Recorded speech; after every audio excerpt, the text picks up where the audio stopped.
चलो आ जाओ सब फटाफट।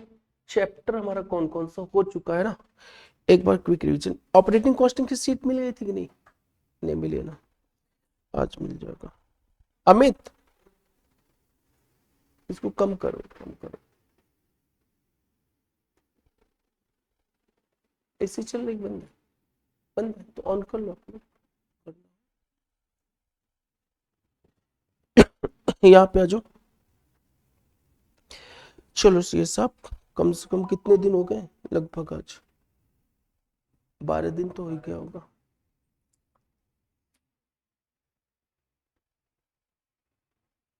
बारह दिन बाद से क्लासेस।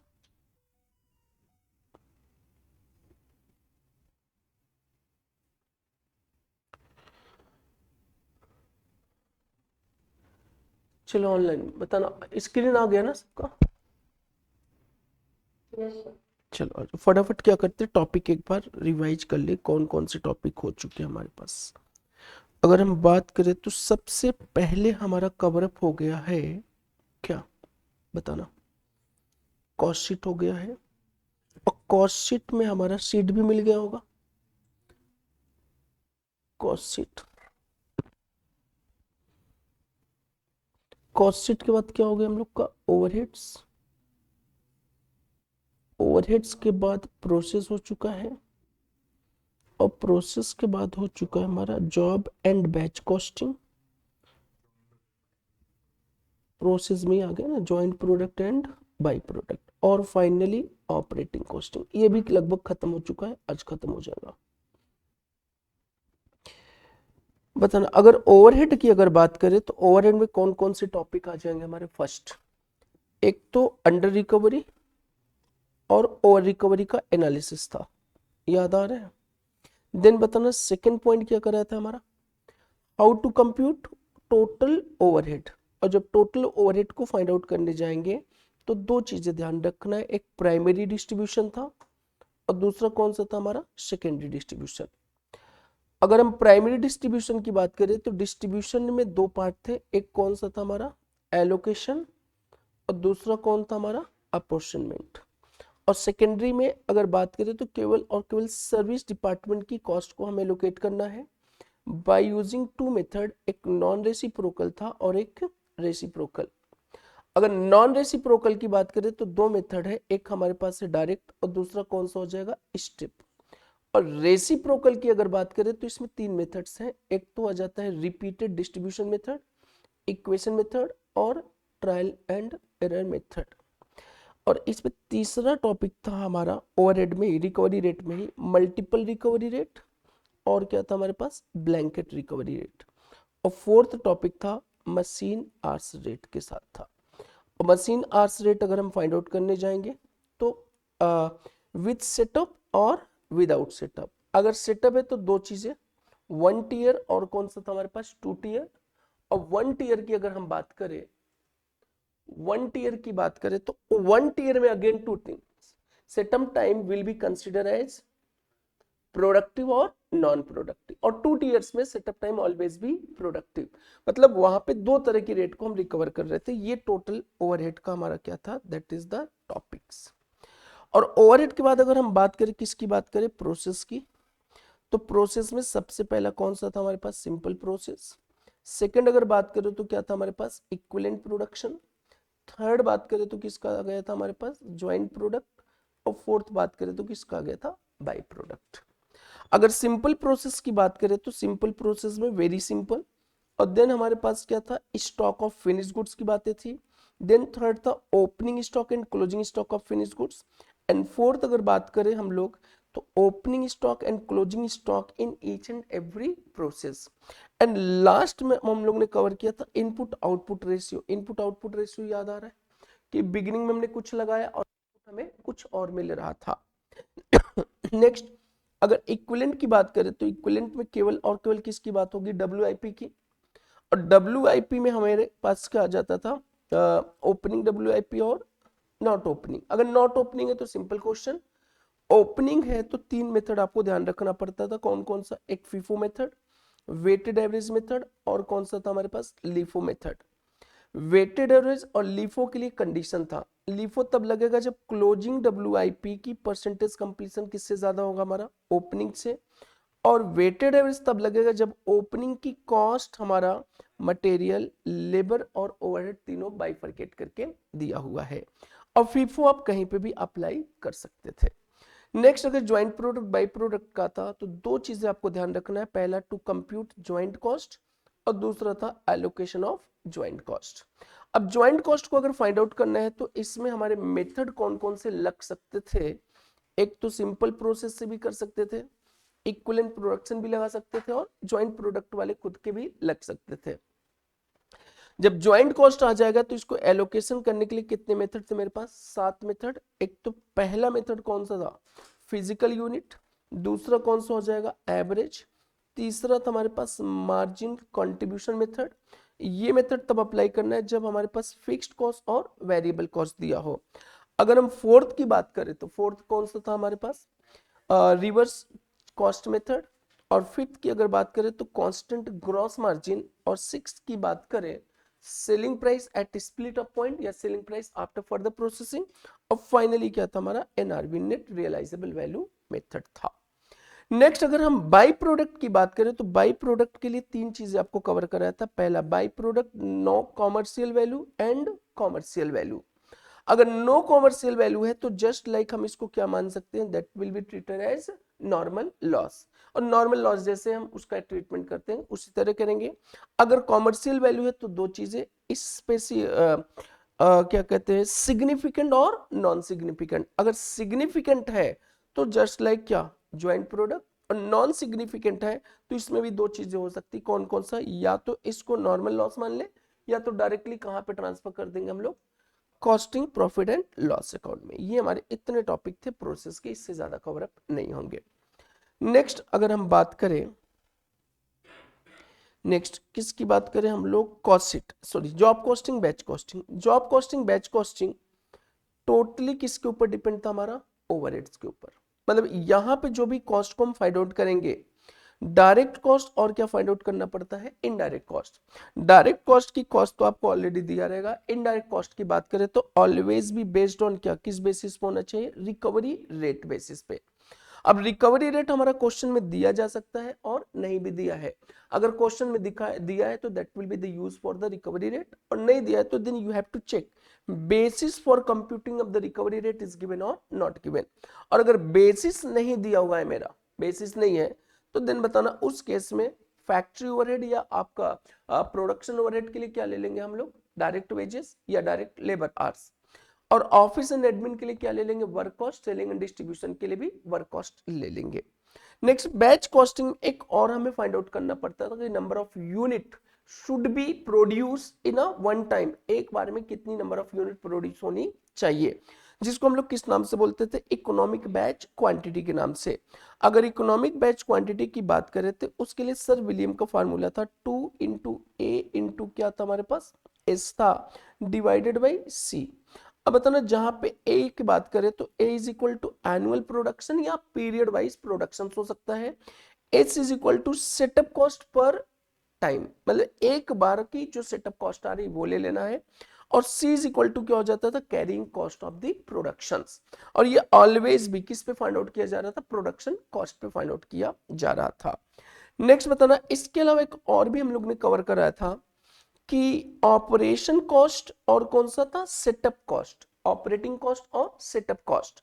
अगर ऑपरेटिंग कॉस्ट की बात करें, the cost which are incurred according to number of unit produced, and setup की बात करें तो it is totally depend on number of setup for production of the units। तो एक क्वेश्चन करा था 10 यूनिट का, 100 यूनिट का और कितने का था, 1000 यूनिट। कि अगर हम एक बार में 10 यूनिट बनाएंगे तो सेटअप हमारे एक बार में 10 यूनिट के लिए आएगा, और एक बार में अगर हम 100 बना रहे हैं तो हमारे 100 के लिए सेटअप आएगा, और 1000 बना रहे तो 1000 के लिए आएगा। लेकिन इसकी कॉस्ट पर यूनिट क्या हो जाएगा बताना, डिफरेंट हो जाएगी। लेकिन जो ऑपरेशन कॉस्ट होगी, ऑपरेशन कॉस्ट वो ऑलवेज भी पर यूनिट क्या रहेगा हमारा, सेम रहेगा in each and every level of the production. Next इसके बाद हम लोग का टॉपिक कौन सा हुआ था, टॉपिक भी खो गया इसमें, एक कॉस्ट शीट हो गया था। कॉस्ट शीट तो सिंपल था। इसके बाद ऑपरेटिंग कॉस्ट की बात करें, ऑपरेटिंग कॉस्ट जो चल भी रहा था आज खत्म भी हो जाना चाहिए। चलो आ जाओ फटाफट। अगर हम ऑपरेटिंग कॉस्ट की बात करें तो operating cost is nothing, it is the cost which is incurred for the service department. Service department वाले या सर्विस सेक्टर वाले ऑपरेटिंग कॉस्ट को फॉलो करेंगे। और जैसे जैसे हमारी कंट्री में सर्विसेज डिफरेंट डिफरेंट टाइप्स की बढ़ेगी, वैसे वैसे हमारा इंप्रूवमेंट इन ऑपरेटिंग कॉस्टिंग होती रहेगी। तो इसमें सबसे पहले ना जो ट्रेडिशनल टेक्निक बेसिस की सर्विसेज थी वो थी सबसे पहले ट्रांसपोर्टेशन कॉस्ट, ट्रांसपोर्टेशन की थी। देन ट्रांसपोर्टेशन से बाद एजुकेशनल की थी। एजुकेशनल के बाद क्या होता है हमारे पास हॉस्पिटल, और क्या होता है हमारे पास दैट इज द होटल। ये ट्रेडिशनल है। इनके अलावा हमारे पास और भी सर्विसेज जो स्पेशलाइजेशन के रूप में आ गया, that will be known as what toll plaza. Toll plaza भी हमारे अब सर्विस ऑपरेटिंग कॉस्टिंग में कवर होने लगे हैं। साथ में बैंकिंग सेक्टर भी हमारे कहां पे आ गए हैं अपने ऑपरेटिंग कॉस्टिंग में। इंश्योरेंस सेक्टर की बात करें तो ये भी क्या फॉलो करते हैं ऑपरेटिंग कॉस्टिंग। अगर हम ऑपरेटिंग कॉस्टिंग की बात करें तो ऑपरेटिंग कॉस्टिंग में ट्रांसपोर्टेशन सेक्टर से सबसे पहले हम लोग को क्या फाइंड आउट करना है टोटल किलोमीटर। और टोटल किलोमीटर फाइंड आउट करने के लिए नंबर ऑफ क्या होना चाहिए हमारे पास व्हीकल्स इनटू क्या कर दे हम लोग number of round trips into क्या कर दे हम लोग दैट विल बी 2 इनटू क्या हो जाएगा number of days in a month. और अगर ईयर में करना है तो number of month in a year करेंगे। नेक्स्ट बताना टोटल किलोमीटर के बाद हम लोग क्या मल्टीप्लाई कर दे ऑक्युपाइड पैसेंजर्स, तो हमें टोटल पैसेंजर किलोमीटर आ जाएगा। नेक्स्ट स्टेप हमारा क्या था कि to compute the operating cost. Operating cost is nothing, it is the normal cost, and normal cost the cost which are incurred on daily and routine basis, that will be known as what normal cost, and the cost which are not normal that will be abnormal, and abnormal cost will never be recovered from the customer and not my part of the operating cost. और operating cost में अगर हम add कर दे, किसको add कर दे बताना profit को, तो हमें क्या मिल जाता था टोटल टेकिंग्स मिल जाएंगे, फ्रेट मिल जाएंगे या फिर फेयर्स मिल जाएंगे।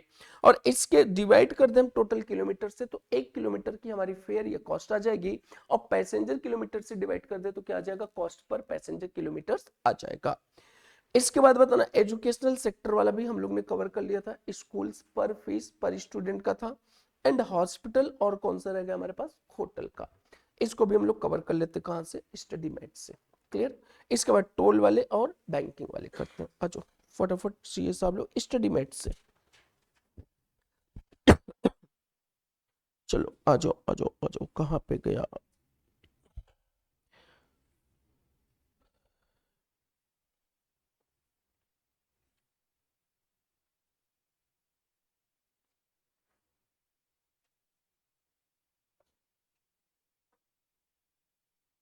चलो सबसे पहले तो क्वेश्चन नंबर होटल्स वाले हैं, यहां तक हो गए थे हमारे question. Point number 6 costing of hotels and lodges. अब देखो होटल और लॉजेस की अगर बात करें तो सब कुछ सेम है, सब कुछ सेम है, सब कुछ सेम है। अगर हम ट्रांसपोर्टेशन की बात करें तो ट्रांसपोर्टेशन में सबसे पहले हमें क्या फाइंड आउट करना पड़ता था टोटल किलोमीटर। अब बताओ ना why total kilometre is required for me, क्यों हम लोग के लिए टोटल किलोमीटर रिक्वायरमेंट थी, व्हाट इज द रीजंस, ताकि हम पर किलोमीटर बेसिस पे हम कॉस्ट को फाइंड आउट कर पाए और कितना अमाउंट पर किलोमीटर के बेसिस पे हम कस्टमर से रिकवर कर पाए। तो सेम चीज अगर हम होटल की बात करें तो होटल में हमें क्या निकालना है total number of room, number of room days find out करना है कि एक साल में होटल वाले कितने रूम डेज को क्या करते हैं कस्टमर को ऑक्युपाई कराते हैं। अगर मान के चलो एक होटल में 10 रूम है, 10 रूम, तो बताना एक दिन में एक होटल वाला कितने रूम ऑक्युपाइड करा पाएगा 10।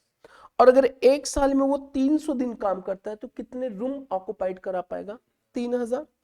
और एक साल की अगर होटल की जो कॉस्ट आ रही है total for operating the hotel business, वो सपोज करो 30 लाख रुपए आ रहा है, तो बताना इस 30 लाख को अगर हम डिवाइड कर दे 3000 से तो हमें क्या मिल जाएगा बताना 3000 रुपए क्या आ जाएगा रूम कॉस्ट आ जाएगी, सॉरी 1000 रुपए रूम कॉस्ट आ जाएगी पर डे, पर रूम का आएगा, पर डे पर रूम का आ जाएगा।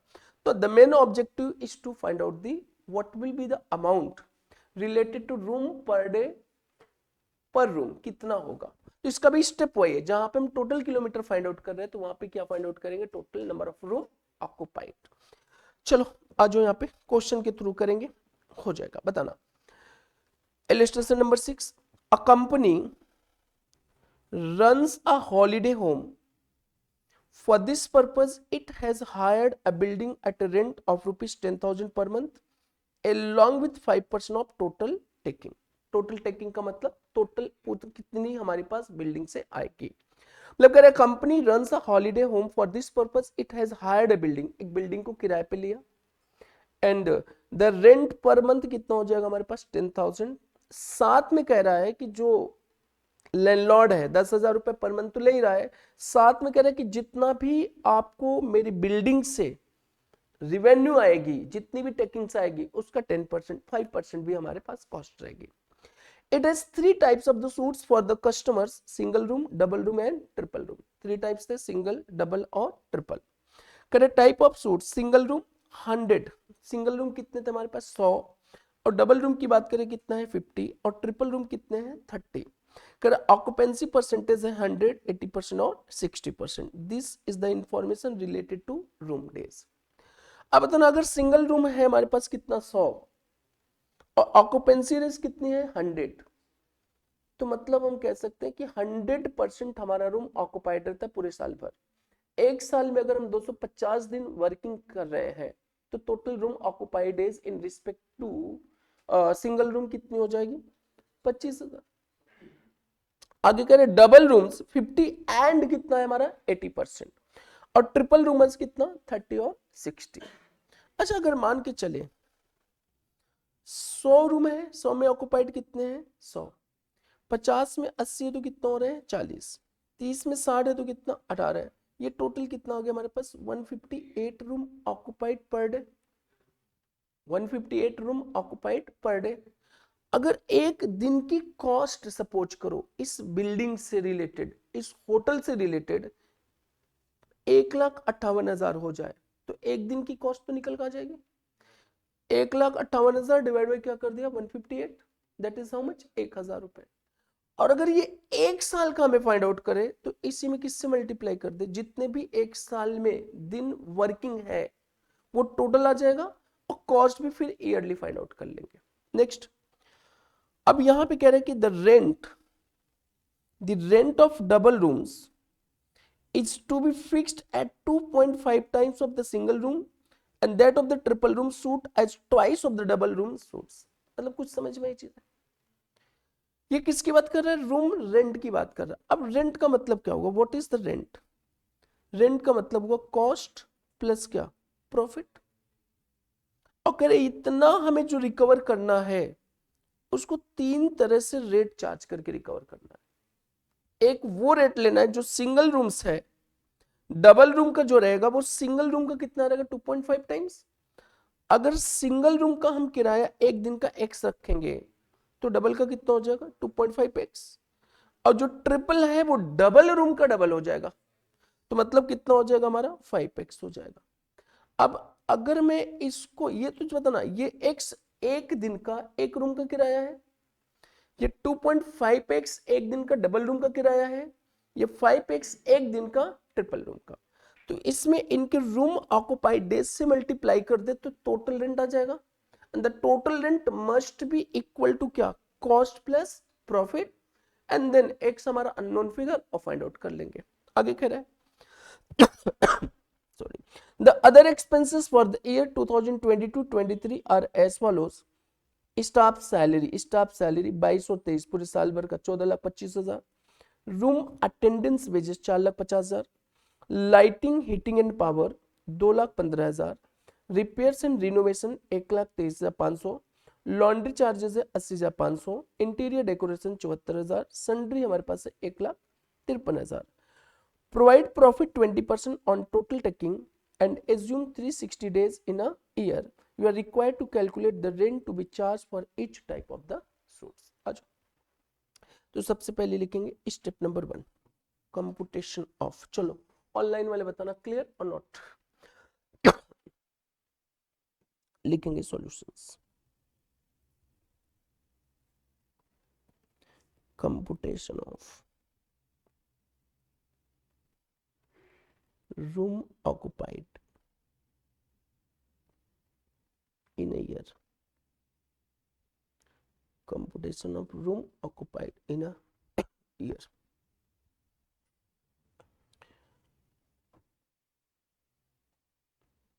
Single room. 100 इंटू एक साल में कितने दिन, 360 इंटू 100% ऑक्युपाइड, टोटल हो गया कितना 36. Double rooms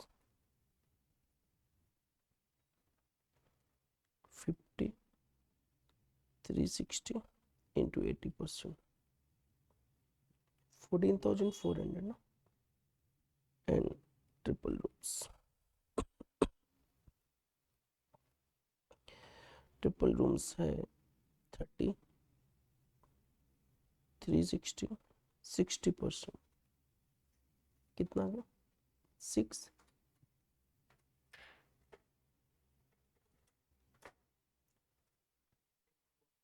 6480. ये टोटल रूम ऑक्युपाइड.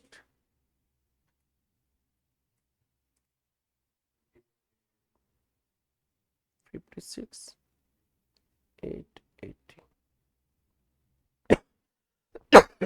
सॉरी. अब बताना जो रेंट मेरे को चार्ज करना है, रेंट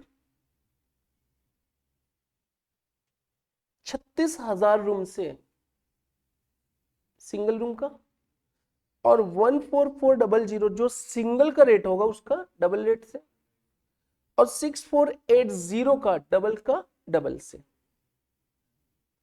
डबल रूम का कितना डबल रेट से 2.5 इंटू 2 मीन्स 5 से. और ये तीनों की rent must be equal to what, cost plus profit means takings. तो now you have to compute the total takings. बस खत्म, सबसे आसान होता है कॉस्टिंग. चलो आज बस लिखेंगे स्टेटमेंट शोइंग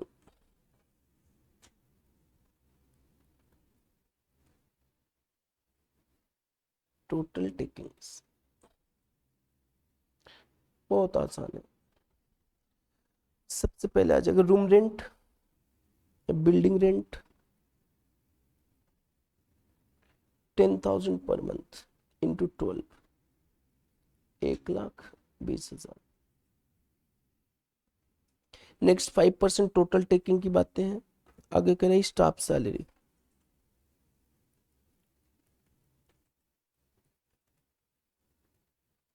स्टाफ सैलरीज है 14,25,000.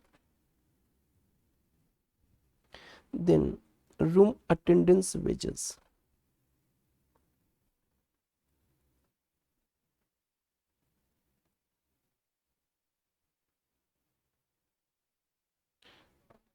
450, 2,15,000. और 2,15,000 है लाइटिंग हीटिंग का.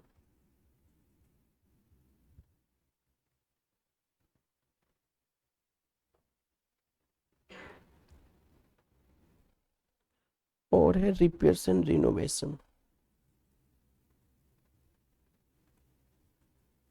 रिनोवेशंस, laundry charges,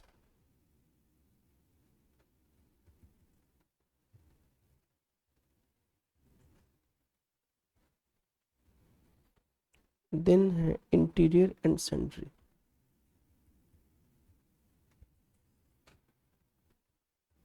interior and sanitaries.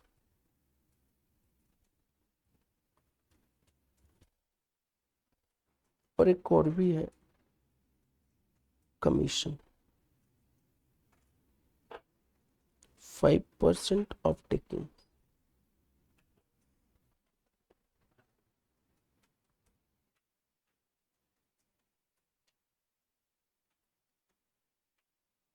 Five percent of takings.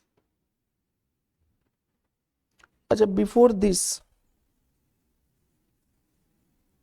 अगर हम बात करें तो यहां तक का टोटल कितना हो जाएगा, टोटल कितना आ रहा है अमित 26,41,000. कैलकुलेटर ले लो बैग में होगा 46 लैक्स 2641। जब 5% ऑफ टेकिंग प्लस प्रॉफिट, और प्रॉफिट बता रहे 20% ऑन टोटल टेकिंग।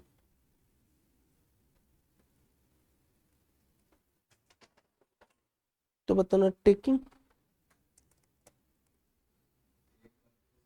अगर टेकिंग 100 है तो 20 ही हो गया, 5 ही हो गया, तो ये 75 हो गया। इसका मतलब टेकिंग्स का 75% हमारा ये वाली वैल्यू है, टेकिंग्स की 75 वैल्यू ये है। तो टेकिंग्स कितना हो जाएगा 26,41,000 डिवाइड बाई 75 इंटू 100, 35,21,333। इसका 5% 1,76,000 हाँ 35,21,333। हाँ ठीक है, ठीक, इंटू 4 7042 6 4266 66 ही आ जाएगा।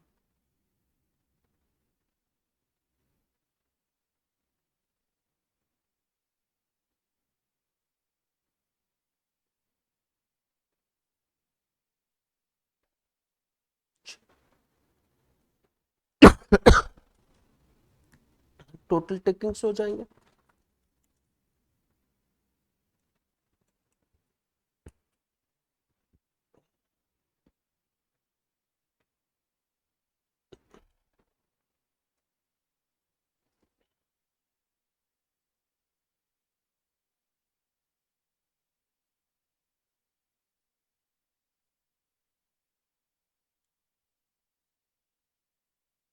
चलो बताना ऑनलाइन वाले हो गया यहाँ पे सबका। अभिनव, तनीषा, महक, पिंकी, रीना, सुनिधि।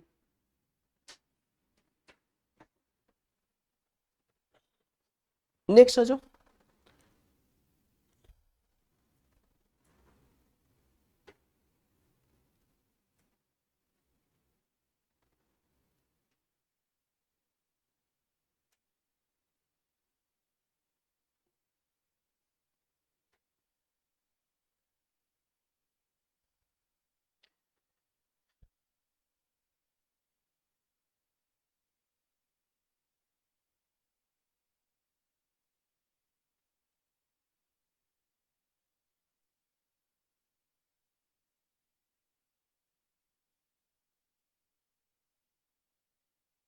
अब बताना हमें 35,21,333 सिंगल रूम, डबल रूम और ट्रिपल रूम से चाहिए।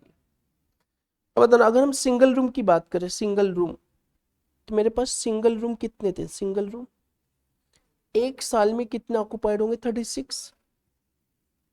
और अगर डबल की बात करें तो डबल कितने ऑक्युपाइड होंगे मैं 14,400 रूम। और अगर ट्रिपल की बात करें तो कितना ऑक्युपाइड होंगे 6,480। अगर मैं एक रूम का एक दिन का सिंगल का एक्स लूं, इसका हो जाएगा 2.5x, और इसका डबल हो जाएगा ट्रिपल वाले में, कितना हो जाएगा 5x। And this total rent means 36,000x plus 36,000x plus 32,400 ना x। ये इतना रेंट मेरे को कहां से मिलेगा सिंगल रूम से, ये डबल रूम से और ये ट्रिपल रूम से। और total rent must be equal to 35,21,333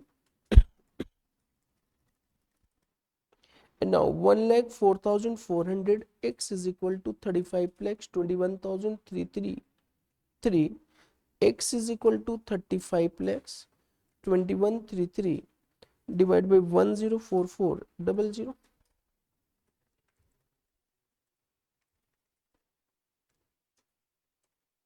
33.729।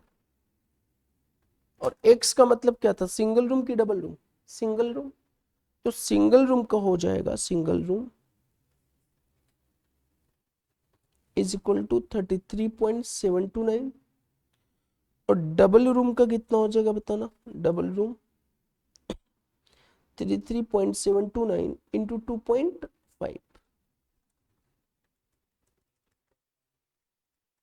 84.3225 और ट्रिपल रूम का कितना रहेगा पर डे का 84.3225 का डबल 168.645 खत्म। इनका कितना आ रहा है आंसर बराबर है ना। ठीक यहाँ तक कंप्लीट करो।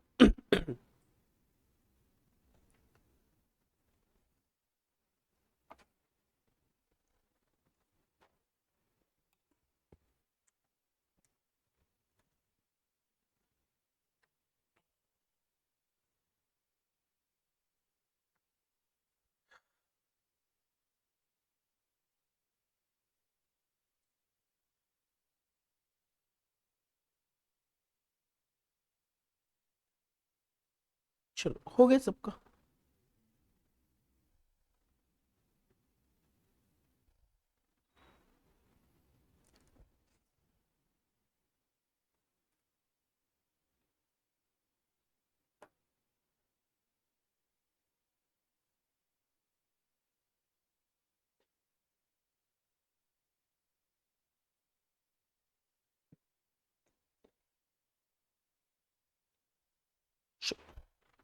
चलो बताना हो गया ऑनलाइन वाले सबका।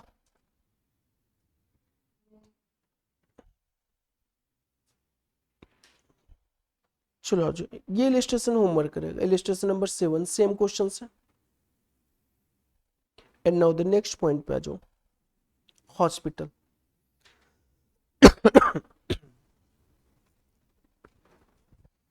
हॉस्पिटल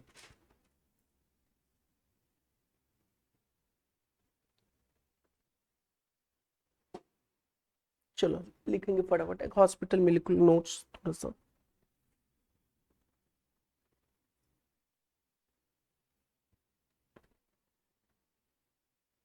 अब देखो यहाँ पे आ जाओ थोड़ा यहीं से कवर कर लेते हैं। देखो अगर हम हॉस्पिटल की बात करें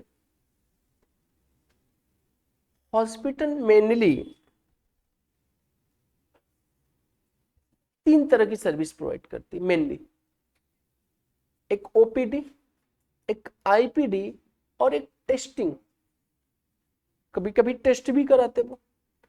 अच्छा आईपीडी का मतलब अगर बात करें तो आईपीडी में 2 चीजें हो सकती है। आईपीडी में 2 चीजें क्या हो सकती है एक तो रूम कितने दिन ऑक्युपाइड कर रहा है साथ में कौन कौन सी इक्विपमेंट यूज किया जा रहा है ड्यूरिंग द मेडिकल प्रोसेस। लेकिन अगर ओपीडी की बात करें तो केवल केवल वन थिंग सर्विस प्रोवाइड किया बात खत्म न तो रूम से मतलब है न तो इस। तो अगर हम बात करें अगर हॉस्पिटल केवल और केवल ओपीडी प्रोवाइड कर रहा है ओपीडी तो वहां पे कॉस्ट को जो रिकवर करेगा पर पेशेंट रिकवर करेगा। लेकिन अगर आईपीडी रिकवर करने जा रहा है तो पर पेशेंट पर रूम डेज फाइंड आउट करेगा। मतलब एक पेशेंट एक दिन में कितना कॉस्ट उससे रिकवर किया जाए। और कहीं कहीं पे ना टेस्टिंग को दे अब सारे पेशेंट को तो टेस्ट के लिए रिक्वायरमेंट होती नहीं।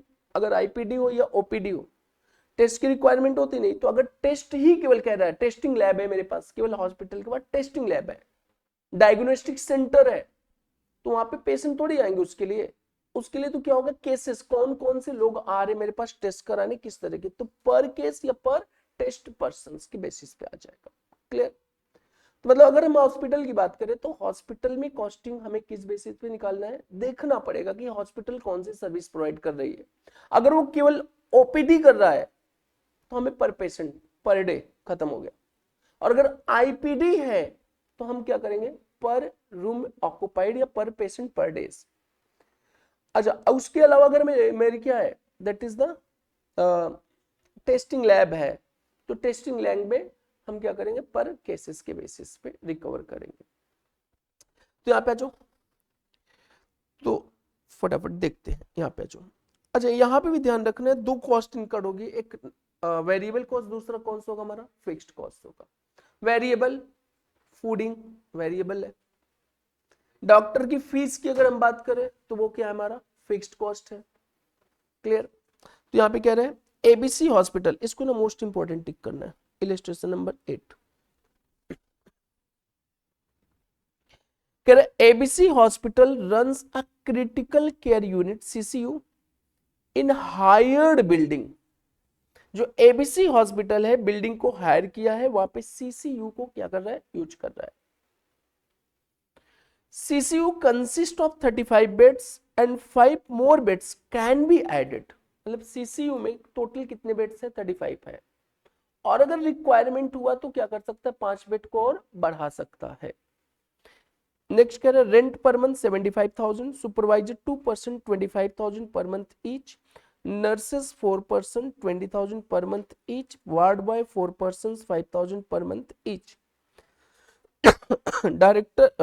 Doctor paid rupees 2 lakhs 50 per month, paid on the basis of number of patients attended and time spent by them. Next बताना, other expenses for the year are as follows: repair fixed है, food to patients variable, other service to patient variable, laundry charges variable, medicine variable, other fixed expenses 10,80,000, admin expenses allocated 10 lakh. It was estimated that for 150 days in a year 35 beds are occupied and for 80 days only 25 beds are occupied. Clear or not? कह रहे 150 दिन जो है वो 35 beds occupied थे और 80 दिन केवल और कुल कितने थे, 25। तो इसका मतलब total working days of hospital कितना हो गया यहाँ पे, 230 डेज। आगे करें the hospital hired 750 beds at a charge of 100 per bed per day. अब मेरे को ये बताना, ये हायर्ड कब किया होगा, क्या 80 दिन वाले में कि 150 दिन में? ध्यान से पढ़ना है। इसके बाद बताना मैक्सिमम कितने बेड थे, 35। अगर रिक्वायरमेंट होगा तो ये बेड को 5 बढ़ा सकता है। तो 80 दिन वाले में तो पॉसिबल ही नहीं है। क्यों नहीं पॉसिबल है, क्योंकि वहां तो केवल 25 बेड ही है। और कह रहे 150 दिन में कितने बेड थे, 35 बेड, मतलब फुल था, 150 दिन फुल था। तो 150 दिन में अगर मुझे और बेड की रिक्वायरमेंट होगा तो मैं बाहर से क्या कर सकता हूं, मंगा सकता हूं। और मैक्सिमम कितना मंगा सकता हूं, 50, 5 बेड। कह रहे 750 बेड उसने मंगाया, क्या एक दिन में मंगाया, नो। तो 750 और मैक्सिमम कितना एडिशन कर सकता है, 5, डिवाइड कर दे 5 से तो कितना हो गया, 150। तो इसका मतलब इस 150 दिन में 35 बेड तो उसके फुल थे ही थे, साथ में 150 दिन में उसको 5 बेड की और रिक्वायरमेंट हुई थी, जिसके लिए वो पर डे कितना बेड पे किया हुआ था, 100 रुपए। To accommodate the flow of patient, however, this does not exceed more than 5 extra bed over and above the normal capacity of 35 days on any day. You are required to calculate profit per patient day if the hospital recover on an average 2,000 per day from each patient. ये 2,000 per day per patient हमारा कितना है, fees है। तो मैं fees नहीं, हमारा requirement है प्रॉफिट पर पेशेंट डेज। तो सबसे पहले हम क्या फाइंड आउट करेंगे, कॉस्ट। कॉस्ट आ जाएगा, डिवाइड कर दे नंबर ऑफ पेशेंट डेज से, तो हमें क्या आ जाएगा, कॉस्ट पर पेशेंट डेज 2000 से कंपेयर कर दे तो हमारा क्या आ जाएगा, प्रॉफिट आ जाएगा। तो आज स्टार्ट करेंगे, लिखेंगे सबसे पहले क्या, calculation number of patient days.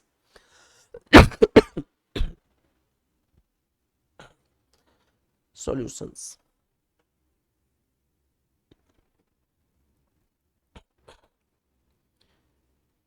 Calculation of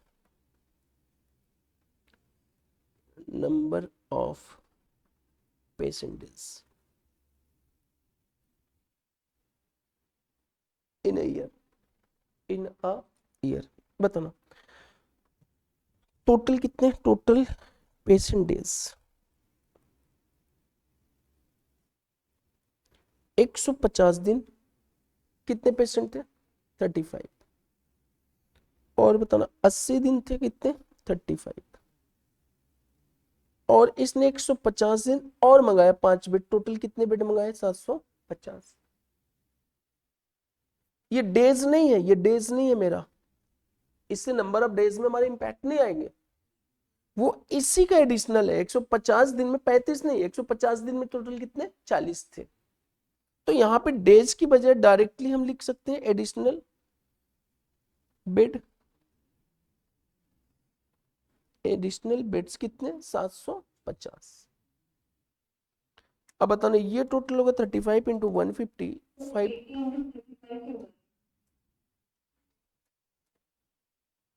525, ठीक है।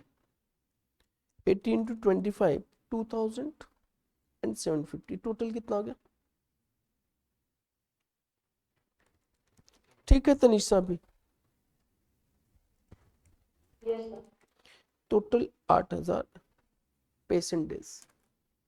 मतलब 8000 पेशेंट डेज का मतलब यह है कि पूरे साल भर में इसके बाद नंबर ऑफ पेशेंट कितना है 8000। अब 8000 सर एक साल में होते नहीं, कोई बात नहीं, एक दिन में 10 पेशेंट 20 पेशेंट 50।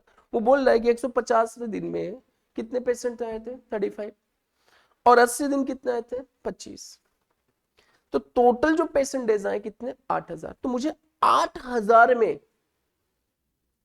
कॉस्ट कितना आ रहा है वो फाइंड आउट कर ले। 8000 पेशेंट के लिए कॉस्ट कितनी आ रही है, तो कॉस्ट कौन कौन सी है? सबसे पहले करें रूम रेंट पर मंथ। अच्छा इस यहाँ पे ना कॉस्ट को थोड़ा बाइफरकेट करें हम लोग, क्या फिक्स्ड और वेरिएबल से। तो क्योंकि एक क्वेश्चन में ना एक और रिक्वायरमेंट है इसकी, वो रिक्वायरमेंट है ब्रेक इवन पॉइंट। और ब्रेक इवन पॉइंट को फाइंड आउट करने के लिए हमें क्या करना पड़ेगा, फिक्स्ड और वेरिएबल को बाइफरकेट करना है। तो यहाँ पे बाइफरकेट कर लेंगे हम लोग, लिखेंगे statement showing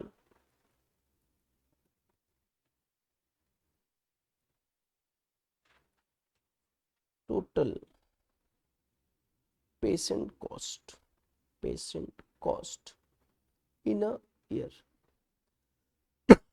in a year।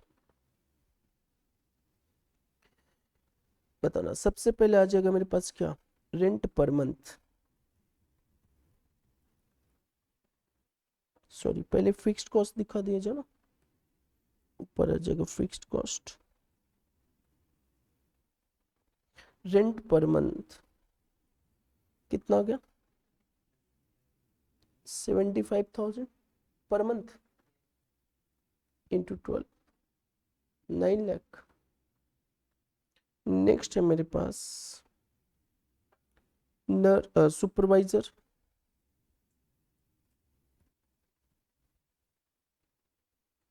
To supervisor 25,000 each into 12, 6 lakh रुपए। नेक्स्ट है नर्सेस,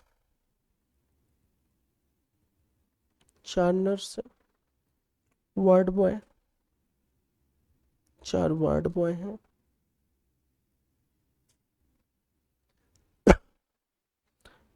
नर्स है 20,000 और 5,000, 20,000 5,000, 9,60,000, 2,40,000। डॉक्टर फीस, और डॉक्टर को फीस देता है 2.5 लाख रुपए per month, paid on the basis of number of patient attend and the time spend by. अब पता नहीं फिक्स्ड है कि वेरिएबल। हाँ doctor paid 250 per month paid on the basis of number of patient attendant and time spent by them। ये हमारा fixed है, clear. भले लिख रहे हो क्या, paid on the basis of number of patient attend and time spend by them. हाँ salary doctor paid, doctors paid 2,50,000 per fixed. तो डॉक्टर फीस कितना 2,50,000 रुपए पर मंथ है, 250 इंटू 12 कितना 30 लाख, 250 है ना, ठीक है।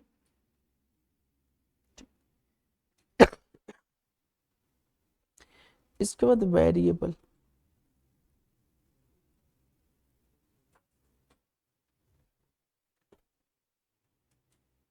वेरिएबल रिपेयर्स फिक्स्ड है। अच्छा इस कॉस्ट में खास बात क्या है, ये फॉर द ईयर है, एक साल का है। रिपेयर्स फिक्स्ड है 81,000।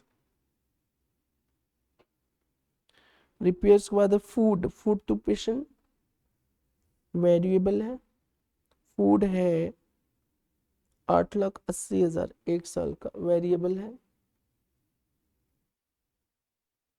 तो इसका मतलब एक पेशेंट के लिए कितना रहा होगा, डिवाइड बाई 8,000, क्योंकि एक साल में 8,000 पेशेंट थे। एक पेशेंट का एक दिन का फूड कितना हो गया हमारा, 110 रुपए। मतलब 8,80,000 टोटल फूड एक्सपेंसेस है फॉर 8,000 पेशेंट। तो एक पेशेंट का एक दिन का कितना हो जाएगा, 110 रुपए। आगे नेक्स्ट क्या कह रहे हैं हमारे पास, अदर सर्विस टू पेशेंट 3,00,000 रुपए।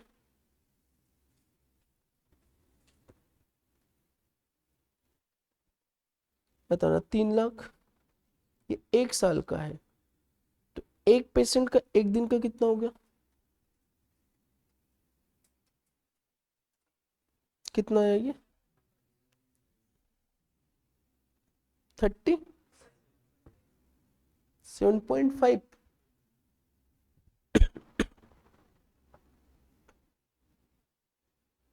नेक्स्ट अदर के बाद है मेडिसिन, नहीं लॉन्ड्री चार्जेस कितना है टोटल एक साल का, एक साल का है 6,00,000 रुपए। तो 6,00,000 divided by 8,000 patient, 75 per unit. Laundry के बाद है मेडिसिन वेरिएबल 750, 7,50,000। तो 750 डिवाइड बाई 8,000 कितना आ गया,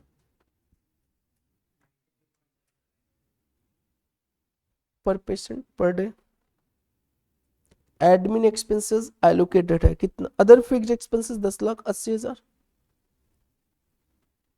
अदर फिक्स्ड एक्सपेंसेस 10,80,000। और क्या दिया मेरे को, एडमिन 10,00,000।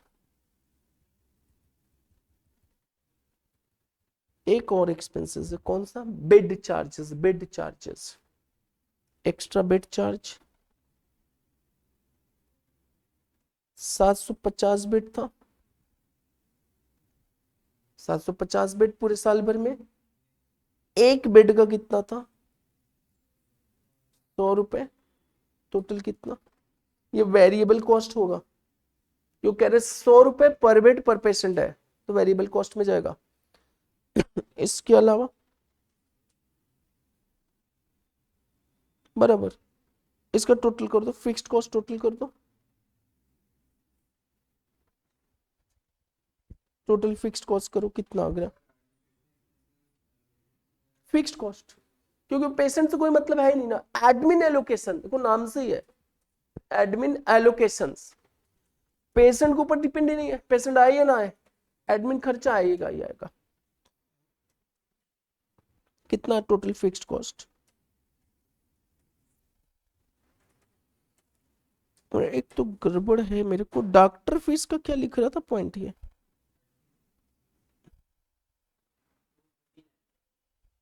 ठीक है, इसका ना मेरे को एक डाउट लग रहा है, ये डॉक्टर फीस का क्या लिख रहा है ये, paid on the basis of number of patients attended and time spent bye them.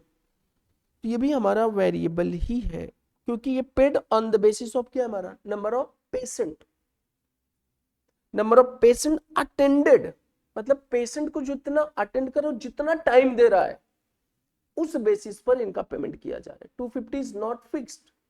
इन्होंने कंप्यूट किया कि पर मंथ जो आ रहा है 250 आ रहा है, लेकिन 250 ऑन द बेसिस ऑफ क्या है हमारा, पेशेंट अटेंडेड, कितने पेशेंट को वो क्या कर रहा है, अटेंड कर रहा है, एंड टाइम बेसिस पे। तो इसको ना हमें दिखाना है कहाँ पे, वेरिएबल में, सॉरी वेरिएबल में इसको दिखा दो।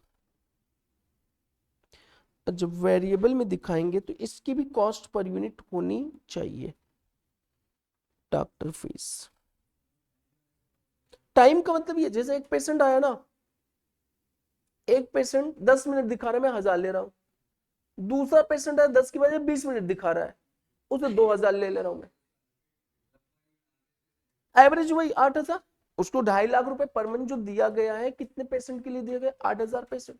तो 8,000 पेशेंट से डिवाइड कर दिया हमने, तो एवरेज हमारा आ गया। टोटल कितना आ रहा है इसका? 2.5 लाख रुपए पर मंथ है, इंटू 12, पूरा कितना हो गया? 30 लाख रुपए डॉक्टर को। और ये 30 लाख जो आया है वो डिवाइड बाई कर दे हम किससे? 8,000 से, 375। ये वेरिएबल टोटल लगा दो और इधर से डॉक्टर को भगा दो। सब फिक्स्ड कॉस्ट है 41 48 लाख 61,000 48 लाख 61,000 वेरिएबल।56 लाख 5,000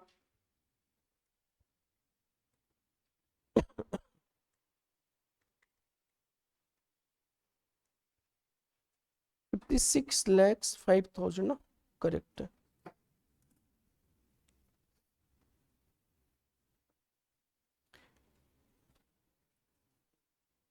प्रॉफिट निकालो, टोटल कॉस्ट बता दो। टोटल कॉस्ट, इसको दे दे ए, इसको दे दे B, A plus B.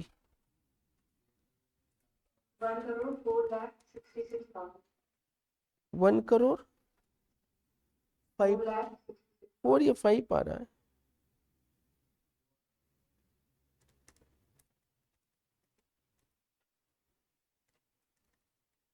1 crore 466 ये आ रहा है। और फीस कितना लिया जा रहा है इनसे? 2,000 इंटू 8,000 पेशेंटेज, 1 करोड़ 60 लाख। प्रॉफिट कितना हो गया? सॉरी, 55,34,000। इनका कितना आ रहा है? 55,34।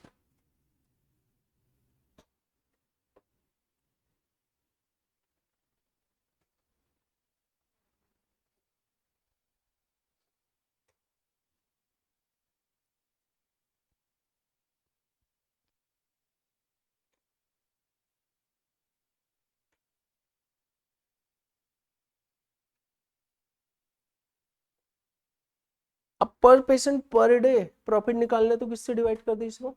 8,000 से।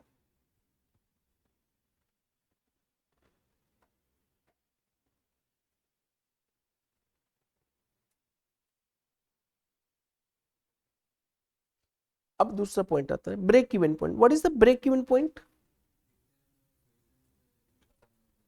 मतलब ब्रेक इवन पॉइंट, अभी देखो ब्रेक इवन पॉइंट की अगर बात करें तो break even point is nothing, it is number of patient days. कितने हमारे पास पेशेंट डेज हो जिस पर हमारी प्रॉफिट क्या हो जाए? 0। ये जो प्रॉफिट 55,34,000 आ रहा है, ये कितने पेशेंट पे आ रहा है हमारा? 8,000। करेक्ट। कितने ऐसे पेशेंट हो जिस पर हमारी प्रॉफिट क्या हो जाए? 0। अब ये तो ना, वेरिएबल कॉस्ट की अगर हम बात करें और अगर हम फिक्स्ड कॉस्ट की बात करें, तो कौन टोटल पे डिपेंड है और कौन पेशेंट पे डिपेंड है? हमारा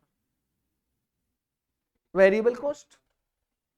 तो अब हमें तो यही तो फाइंड आउट करना है कि नंबर ऑफ पेशेंट डेज हमारे एक साल में कितने हो कि हमारी कॉस्ट किसके बराबर हो जाए? हमारी फीस के बराबर हो जाए।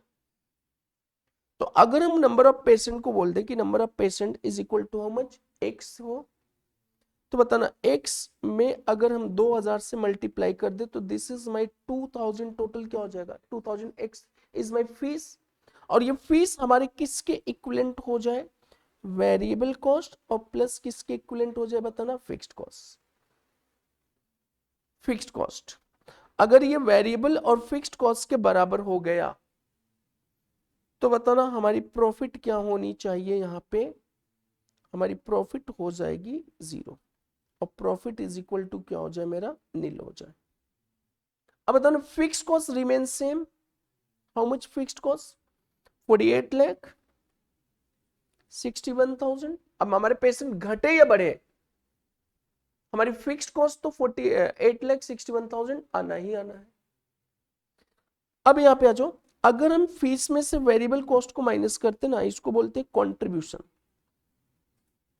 आपको ज्वाइंट में भी कराया था, यहाँ पे भी। तो इसका मतलब हमारा कॉन्ट्रीब्यूशन किसके बराबर हो जाए, फिक्स्ड कॉस्ट के बराबर। क्योंकि फिक्स्ड कॉस्ट अगर हमारा कंट्रीब्यूशन के बराबर हो गया तो हमारी प्रॉफिट क्या हो जाएगा, जीरो, क्योंकि contribution minus fixed cost is equal to profit zero. अब बताना, ये जो कॉन्ट्रीब्यूशंस है और plus variable cost must be equal to 2000x। अब वेरिएबल कॉस्ट टोटल में तो आएगा नहीं, पर बेड पर पेशेंट आएगा। तो इसमें कैसे कवर करेंगे, हमारा पर पेशेंट पर डे कितना आ रहा है, 791.25, 791.25। आपने क्या किया होगा, इसको डिवाइड कर दिया 8000 से, गड़बड़ है।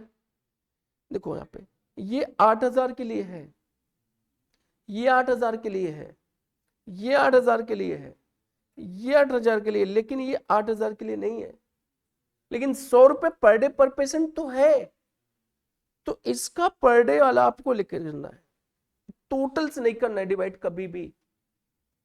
तो हमारी variable cost per patient per day कितना है, 791.25। ऐसा क्यों सर, हो सकता है कि पूरे साल भर हमारा ऑक्युपाइड हो जाए तो 5-5-5 का, 5-5 का अगर हमारे पूरे साल भर ऑक्युपाइड हो गया तो हमें तो 100 रुपए पर डे देना ही पड़ेगा। तो ये हो जाएगा 791.25 पर पेशेंट पर डे, और नंबर ऑफ पेशेंट कितना चाहिए, x। नौ खत्म होगी बात ही। Sir fees is equal to variable cost plus क्या हो जाए, कंट्रीब्यूशन, और कंट्रीब्यूशन ही हमारा किसके बराबर होता है, हमेशा फिक्स्ड कॉस्ट के बराबर। एंड द फीस कितना है, 2000 रुपए पर patient x, 2000x, 791.25x plus contribution कितना मेरे पास, 48,61,000। तो बताना 2000x minus 791.25x is equal to 4160।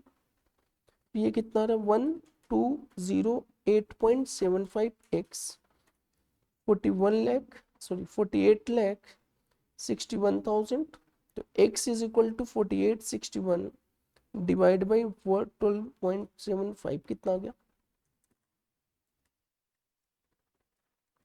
4021.51 या फिर 4022 पेशेंट्स।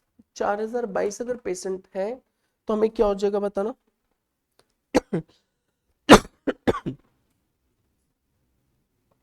ये क्या किया भाई, 1 करोड़ कंट्रीब्यूशन कैसे ले लिया, फिक्स्ड कॉस्ट इनका कितना आ रहा है, 1 करोड़ आ रहा है,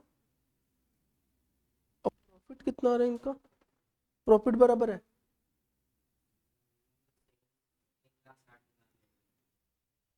हाँ तो ठीक तो है, कहाँ लिया है, बराबर है।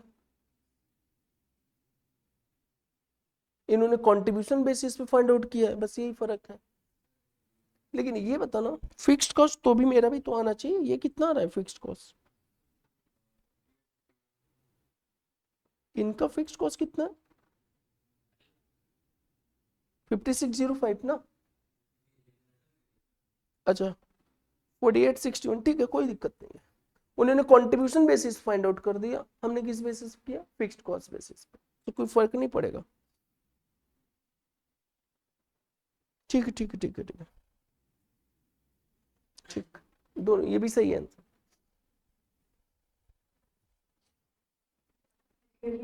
हाँ,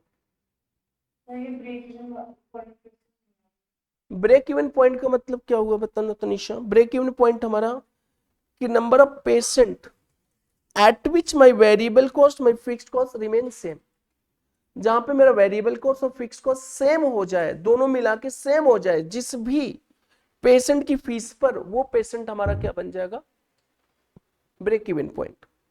तो अब यहां पे बताना हमें, अगर मैं फीस फिक्स कर रहा हूं, फिक्स कितना रहेगा हमारा 2000 रुपए, एक पेशेंट से अभी भी 2000 लूंगा मैं, तो कितने पेशेंट फीस दें कि वो फीस हमारे वेरिएबल कॉस्ट और हमारे फिक्स्ड कॉस्ट के बराबर हो जाए, प्रॉफिट हमारी 0 हो जाए। क्लियर? तो बताना नंबर ऑफ पेशेंट कितना ले लिया हमने, x ले लिया, और फीस कितना रखा हमने 2000, तो कितना फीस हमारे पास टोटल आया 2000 x, और ये 2000 x हमारी 791.25 पर patient per day fees variable और प्लस 48,61,000 के बराबर हो जाए। तो अब ये बताना, अगर हमारा फीस है 2000 x है तो वेरिएबल कॉस्ट कितना है 791.25 x से है और प्लस 48,61,000, ये बराबर हो गया fees is equal to variable cost plus fixed cost. बताना 2000 x minus 791.25 x is equal to 48,61,000, कितना आ गया था x इज इक्वल टू 4022 ना। अब बताना ये क्या दिखा रहा था निशा, ये कह रहा है कि 4022 पेशेंट डेज अगर हमारे पास है तो हमारी प्रॉफिट कितनी रहेगी, 0 रहेगी, न तो हमें कोई प्रॉफिट होगा न तो कोई लॉस होगा। लेकिन 4022 से ज्यादा अगर एक भी पेशेंट आ गया तो मुझे प्रॉफिट आना शुरू हो जाएगा। क्लियर? क्लियर तो निशा? ये हम लोग ने किस बेसिस पे फाइंड आउट किया, फीस बेसिस पे। एक और भी तरीका है किससे फाइंड आउट कर सकते हैं, कंट्रीब्यूशन बेसिस पे।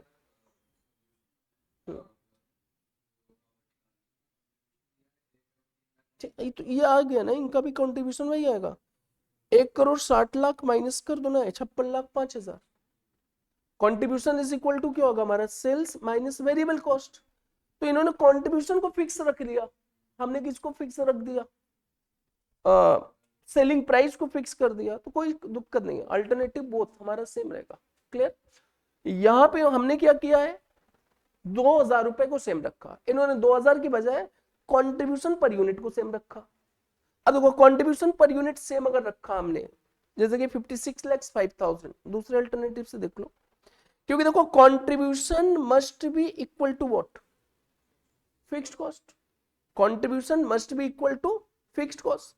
अब बताओ ना, अगर कंट्रीब्यूशन हम बात करें तो हमारे पास 1,60,00,000 की फीस थी माइनस वेरिएबल कॉस्ट, जो कि गलत कर दिया, क्योंकि ये जो फीस था तो ये तो हमारे 8,000 पेशेंट पे था ऑलरेडी, जबकि हमें उस पेशेंट्स पे फाइंड आउट करना है जितने पेशेंट्स में मेरे को लॉस हो, सॉरी मेरे को प्रॉफिट और लॉस ना हो। तो इन्हें कंट्रीब्यूशन को फिक्स करना शुरू कर दिया।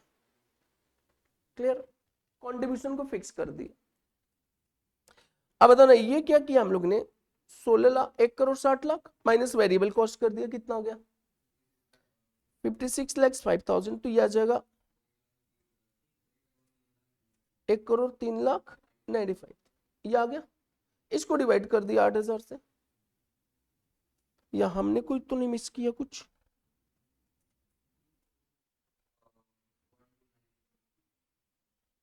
एक मिनट, 110, 37.50, 75, 93.75 प्लस 100 प्लस हमने ही टोटल गड़बड़ किया क्या, 791.25 तो सही है ये भी, माइनस 2,000, 1,208, एक मिनट, ये 1,208 आ रहा था हम लोग का, 48,61,000, अरे अरे अरे सब सब सब कर रहे हैं, 0.75, ठीक है। हाँ बताओ, नहीं अभी नहीं है, हमने इनमें से देखो 1,60,56,000, हाँ एक यही गड़बड़ किया ना इन्होंने, फिक्स प्लस प्रॉफिट पे कर दिया, यही तो गड़बड़ कर दिया इन्होंने, जबकि break even point at point there is no loss no profit, यही एक गड़बड़ हो गया इसमें। इसमें कंट्रीब्यूशन पर यूनिट को फिक्स करके रखा है, जबकि ऐसा मत करना एग्जाम में हमेशा क्या करना है, break even point find out करना है तो नंबर ऑफ पेशेंट को x लेके सॉल्व करना है, फीस को सेम रखना है, फीस और वेरिएबल कॉस्ट को, तो उसको छोड़ दो, उनका सॉल्यूशन छोड़ दो, that is the correct 4,022। Clear और नॉट? चलो जो हो गया यहाँ पे बताना ऑनलाइन वालों, क्लियर और नॉट? नेक्स्ट पॉइंट पे आ जाओ, एक और है जो आ सकते हैं हमारे पास, आईटी वाले नहीं पूछेंगे, ये टोल वाले आ जाओ। टोल, टोल वाले पे करते हैं। टोल देखो, टोल की पहले बात करते हैं, टोल है क्या। एक होता है build operate transfer. Build operate transfer, इसका मतलब समझ में आ रहा है। देखो टोल का कंसेप्ट क्या है, टोल है क्या हमारा, टोल है क्या। Toll is nothing, it is the charge from क्या, customer who uses the highway. जो भी हाईवे को यूज करेगा, हाईवे के यूज करने के बदले में जो चार्ज किया जाएगा, that will be the toll. अब ये मेरे को बताना, अगर मैं यहां से लेके यहां तक कोई हाईवे बना रहा हूं, मैं बना रहा हूं, मैं मतलब मैंने हाईवे बनाया, मेरे पास दो ऑप्शन है, हाईवे बना के किसी को सेल कर दूं, भाई ये ले 10 साल तक तू यूज कर, मेरे को 5 करोड़ दे, मैं बाहर। और वो मेरे 5 करोड़ दे के वो हाईवे पे क्या ले रहा है क्या नहीं ले रहा है, that is the other matters. दूसरा क्या हो सकता है, मैंने बनाया, मैं ही ऑपरेट करूंगा और मैं ही रिकवर करूंगा, that will be known as what, build operate, BOT approaches, जो कि आज की डेट में गवर्नमेंट हमारा यही कर रही है। गवर्नमेंट क्या करता है, गवर्नमेंट खुद नहीं बना रहा है, गवर्नमेंट कहता है भाई तू बना, 10 साल इसकी लाइफ है, 10 साल तक तू मेंटेनेंस कर और बिल्ड भी कर, ऑपरेट भी कर, और उसके बाद क्या कर, कलेक्ट कर। क्लियर हुई चीज है। लेकिन हाँ, पेमेंट मैं करूंगा, जो भी बनाएगा, जो भी रिपेयरिंग है, पेमेंट मैं करूंगा और कलेक्शन भी मैं करूंगा।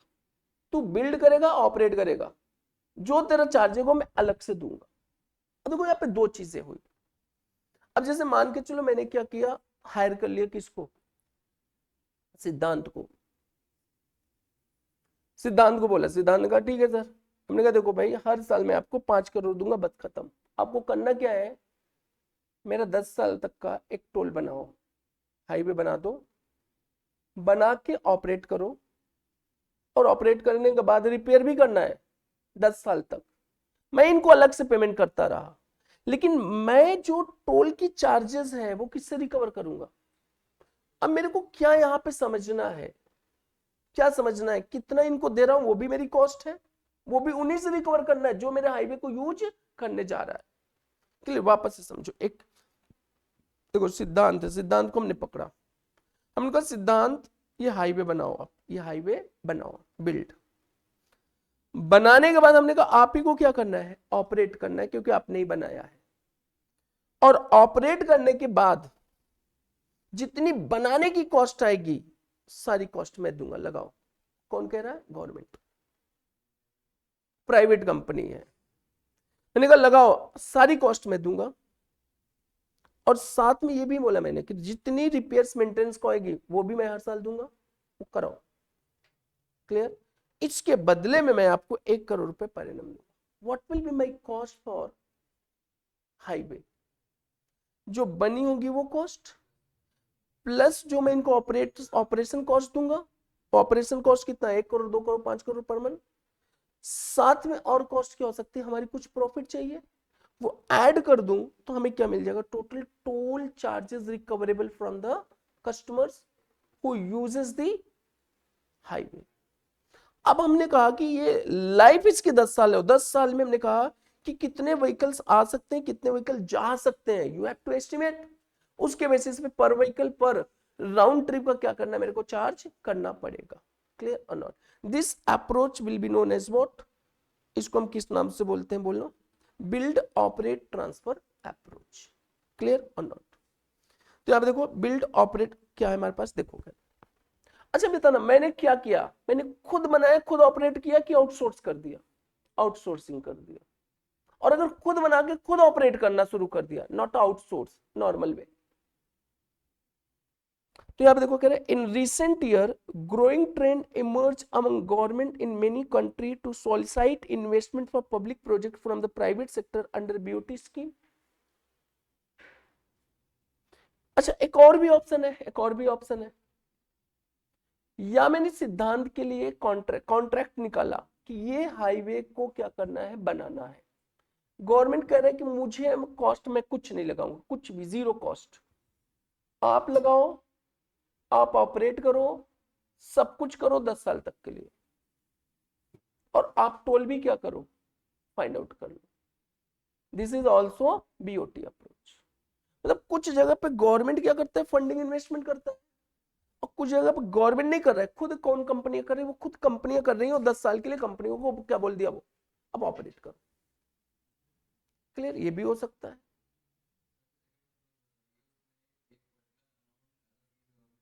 हाँ, गवर्नमेंट फिक्स। तो अब देखो, मैं एज ए सिद्धांत के पॉइंट ऑफ व्यू से कॉस्टिंग क्या होगी, अब सिद्धांत के पॉइंट ऑफ व्यू से कॉस्टिंग, क्योंकि यहाँ पे गवर्नमेंट रिकवर नहीं कर रहा है कस्टमर से, सिद्धांत recover from the customer. What would you like to know about Siddharth MPV?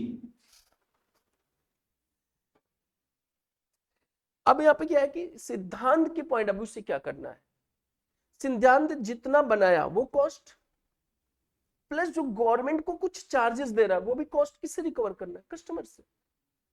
Customer के पॉइंट, अगर गवर्नमेंट के पॉइंट ऑफ व्यू से देखा जाए, तो गवर्नमेंट अगर इन्वेस्टमेंट किया है तो बताना गवर्नमेंट क्या कर रहा होगा, इन्वेस्टमेंट कॉस्ट रिकवर करना है उसको, प्लस सिद्धांत को जो हर साल ऑपरेटिंग दे रहा है वो, लेकिन टोल इस बार कौन चार्ज करेगा, गवर्नमेंट खुद चार्ज करेगा। अगर मैंने प्राइवेट कंपनी को दे दिया तो गवर्नमेंट कह रहा है कि प्राइवेट कंपनी आप समझो, आप बनाओ, ऑपरेट करो, मैंने आपको दे दिया, और आप चार्ज करोगे कस्टमर से, और उसके बदले में मुझे कुछ पे करते रहना। तो इनकी कॉस्ट क्या हो जाएगी, बनाने की कॉस्ट, ऑपरेशन की कॉस्ट, और गवर्नमेंट को कोई कोई फीस पे करे, वो तीनों को ऐड कर दे, that will be what, operating cost. Clear, ये होता है हमारा बीओटी अप्रोच। तो यहाँ पे जो देखो BOT scheme, BOT is an option for government to outsource public project to private sectors. With BOT the private sector design, अब मेरे को ये बताना, गवर्नमेंट इन्वेस्टर है कि खुद प्राइवेट सेक्टर इन्वेस्टर हो रहा है, ये जो मैं रीड कर रहा हूं बताना। The private sector design, finance, construct and operate the facility, and eventually after specified concession period the ownership is transferred to the government. 10 साल तक के लिए मैंने बोला ना, कितने साल तक, 10 साल। 10 साल के बाद बताना फिर ओनरशिप क्या करेगा वो, गवर्नमेंट। अब गवर्नमेंट क्या कर रहा है क्या नहीं, अलग मैटर है। तो हमें जो ऑपरेटिंग कॉस्टिंग पढ़ना है वो किसके पॉइंट ऑफ व्यू से, जो इन्वेस्टर है, कितने साल के लिए इन्वेस्टर है वो, 10 साल के लिए। तो 10 साल की पूरी प्रोजेक्ट की कॉस्ट को फाइंड आउट कर ले, पूरी प्रोजेक्ट की कॉस्ट के अलावा टोटल और कॉस्ट फाइंड आउट कर ले, उनके अलावा हम ये भी फाइंड आउट कर ले कि इस पर 10 साल में कितने व्हीकल्स आएंगे, कितने व्हीकल्स जाएंगे, और उस हिसाब से हम टोल फिक्स करेंगे, केवल 10 साल के लिए, लिमिटेड पीरियड के लिए।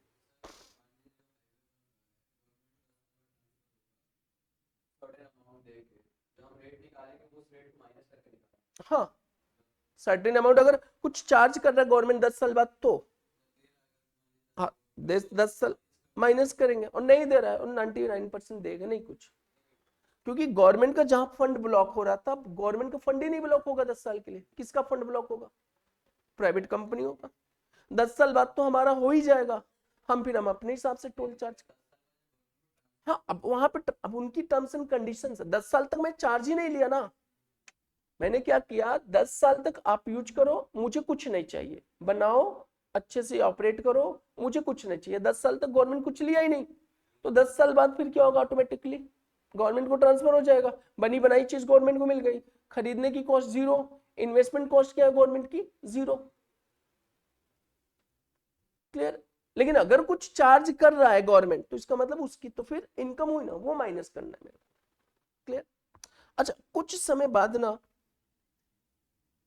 एक दो तीन अटेम्प्ट, 4 अटेम्प्ट बाद यहाँ पे ना प्रेजेंट वाली फैक्टर भी आना शुरू होगा, अभी नहीं आ रहा, आना शुरू होगा, अभी नहीं आया एग्जाम में, बट मे बी हो सकता है, तो इसका भी ध्यान रखना है आपको। यहाँ पे क्या कर रहे हैं, therefore BOT can be seen as a developing technique for infrastructure project by making them amenable का मतलब to private sector participations.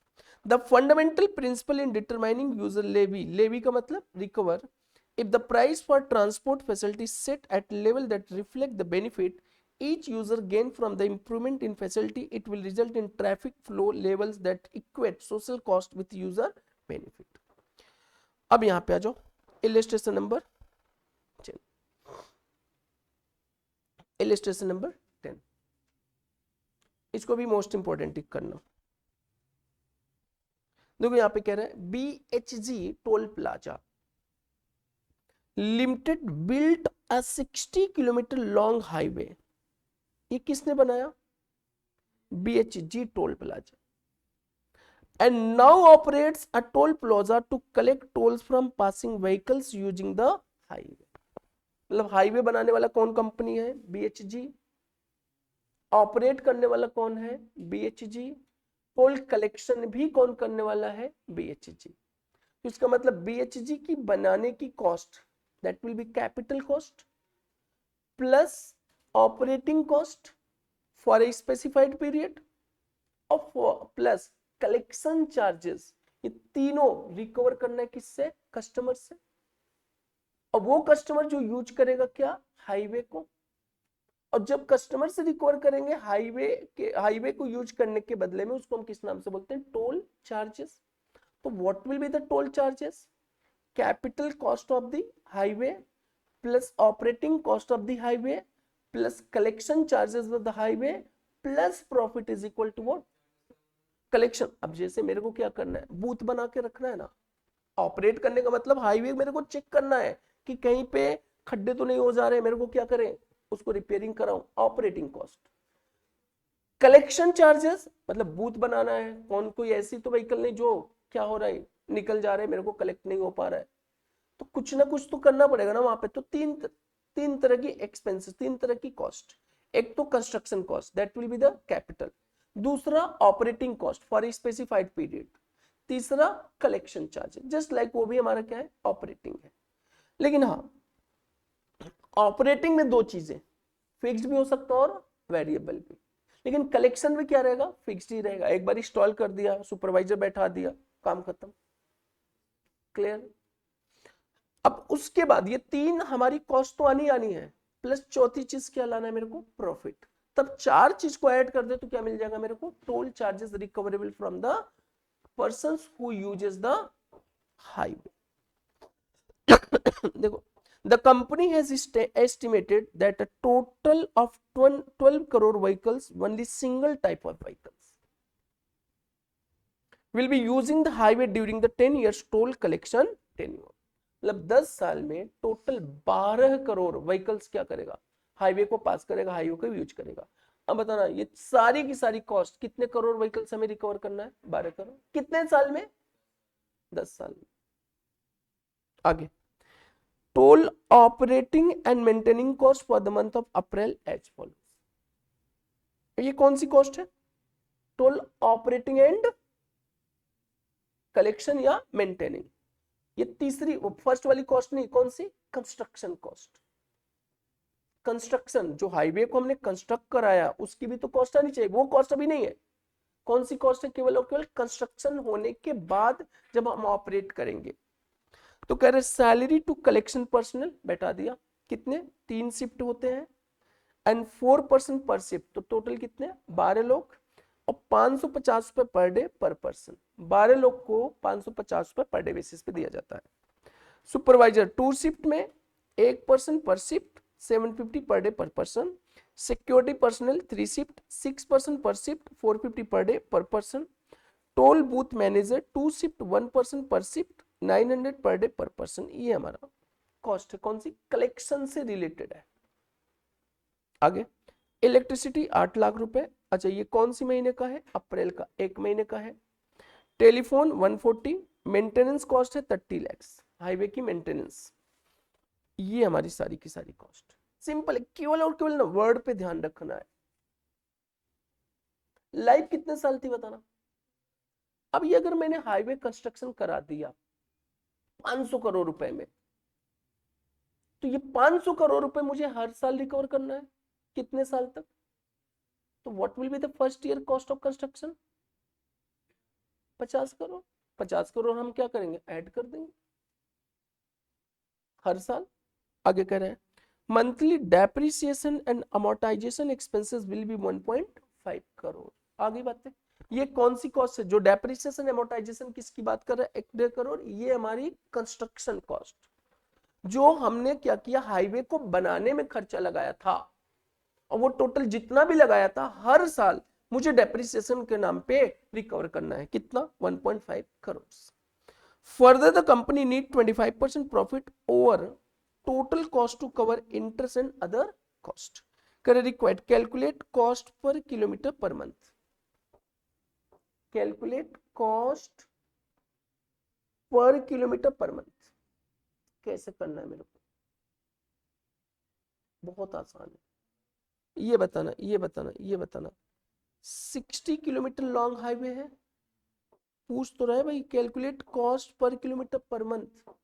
1 kilometre, sorry total हम कॉस्ट निकाल ले, डिवाइड कर दे किससे, 60 से, आ जाएगा। 1 किलोमीटर पर मंथ की चार्ज। पर डे नहीं पूछ रहा है वो, और पर डे पूछ ही नहीं सकता, पर डे पॉसिबल ही नहीं पूछ ले वो। तो 1 महीने की हम कॉस्ट को फाइंड आउट कर ले और डिवाइड कर दे किससे, 60 किलोमीटर से, क्योंकि हाईवे की लेंथ ही कितनी है 60 किलोमीटर, तो 1 किलोमीटर की कॉस्ट आ गई। दूसरा पॉइंट क्या कह रहा है, कैलकुलेट द टोल रेट पर व्हीकल। इसका मतलब यहाँ पे प्रॉफिट निकाल ले पूरे 10 साल का, क्योंकि 1 साल से काम नहीं चलेगा, 10 साल की प्रॉफिट निकालना पड़ेगा। और 10 साल में व्हीकल कितने रन करेंगे, 12, तो डिवाइड कर दे 12 व्हीकल से। 12 करोड़ को ला ले, 12 करोड़ 1 साल में ले आते, किससे डिवाइड, 12 करोड़ डिवाइड बाई 10 और डिवाइड बाई 12, 1 महीने का आ जाएगा। लेकिन यहाँ पे पूछा क्या, कैलकुलेट टोल रेट पर व्हीकल। एक व्हीकल का चाहे 1 महीने निकाल लो, चाहे 10 महीने, 1 साल का निकाल लो, चाहे 10 साल के लिए। ये डिसाइड करना है आपको कि कैसे करना है। क्लियर, आ जाओ। सबसे पहले क्या करें हम लोग, calculate cost per kilometer per month. तो सबसे पहले तो क्या निकालना है, कॉस्ट निकाल लो। कॉस्ट निकालो फटाफट।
चलो, कॉस्ट कितनी आ रही है,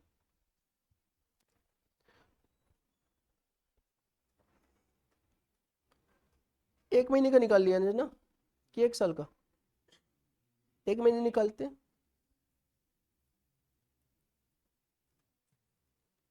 कंपुटेशन ऑफ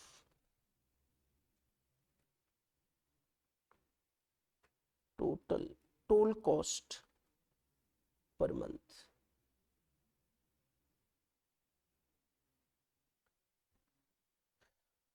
सबसे पहले आ गया सैलरी,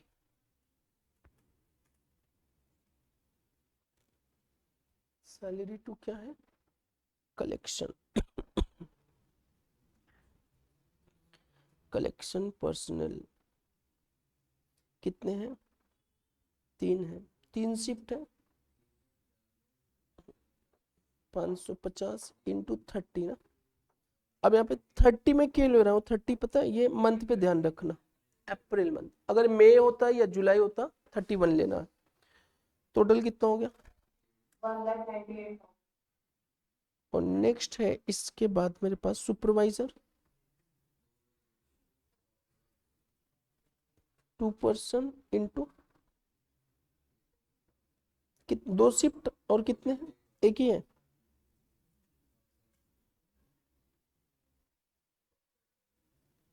$45।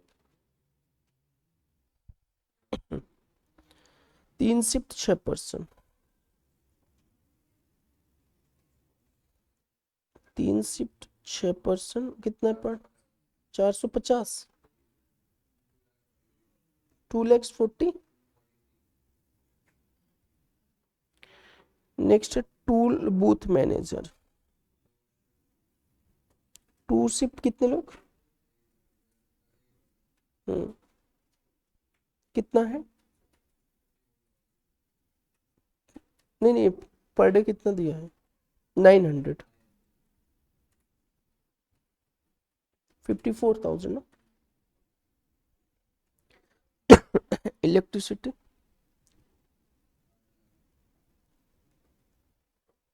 8 लाख रुपए।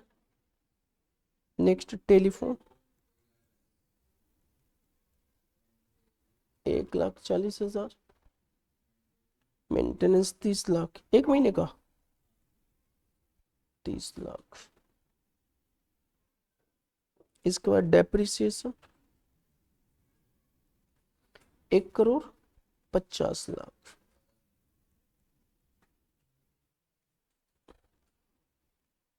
वन बाई 12 ना, मंथली दिया है, मंथली सॉरी मंथली 1,50,00,000। टोटल कितना, अच्छा अभी प्रॉफिट भी आना है, ठीक है प्रॉफिट बाद में लाएंगे। कॉस्ट, इसके अलावा और कोई कॉस्ट नहीं है ना, कितना आ रहा है 194.80 टोल कॉस्ट है।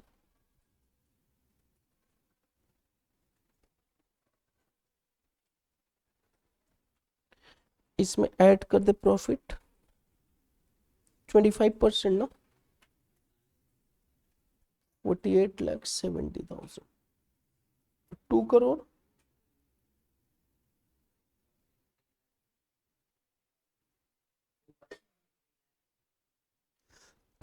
ये टोल चार्ज,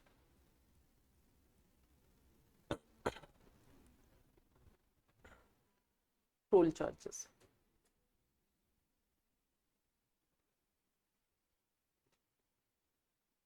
अब आ जाओ आंसर 1। कॉस्ट पर क्या चाहिए, पर किलोमीटर, पर मंथ।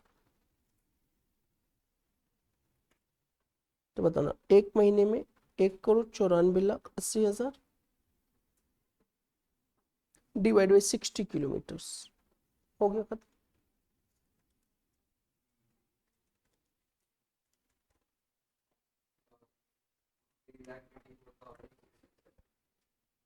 ये है।